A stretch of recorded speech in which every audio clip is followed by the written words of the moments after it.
классный руководитель Полоскова Юлия Владимировна. Громкими аплодисментами и под ритмичную музыку встречали выпускников 9 классов. В этом году их в 9 лицее аж 4 класса.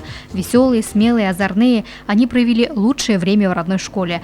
Пройден немалый и нелегкий путь. Сданы государственные экзамены. Еще немного и в руках виновников торжества первые в их жизни аттестаты. Поздравить со столь волнительным событием спешит главный человек в школе – директор. Я желаю вам, чтобы знания, полученные в школе, помогли осуществиться всем вашим планам.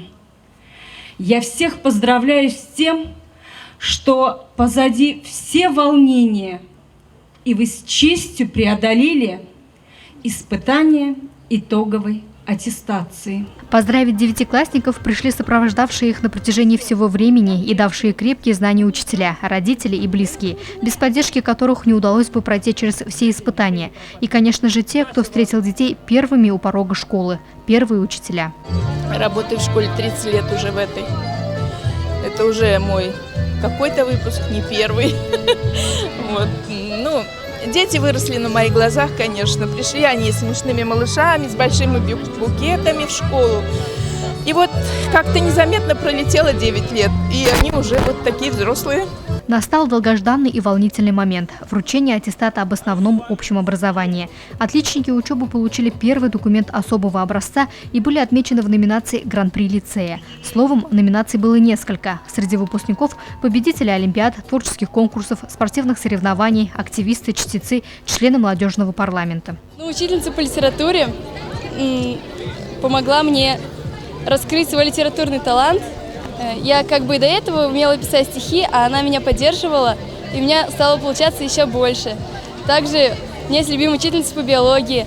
Она помогла мне, как бы направила меня на мою будущую профессию, я хочу стать врачом. Я, как и хотел, завершил с красным аттестатом, но я решил остаться здесь, чтобы поступить, высшее образование получить в себе. Какую профессию выбрал? Что-то связанное с газом или с нефтью. Так. В школе я стараюсь быть очень активным, всячески помогать в школьных делах учителям, чтобы им легче было. И после этого школа решила отправить меня на конкурс, по конкурсу, где я уже прошел, и меня приняли в молодежный парламент. Кто-то из выпускников 9 классов принял решение остаться в родной школе, другие – получить профессию. Всех их ждет новая жизнь, полная важных событий, приключений, забот и трудностей. Остается надеяться, что уроки, полученные в стенах школы, помогут пройти все испытания достойно.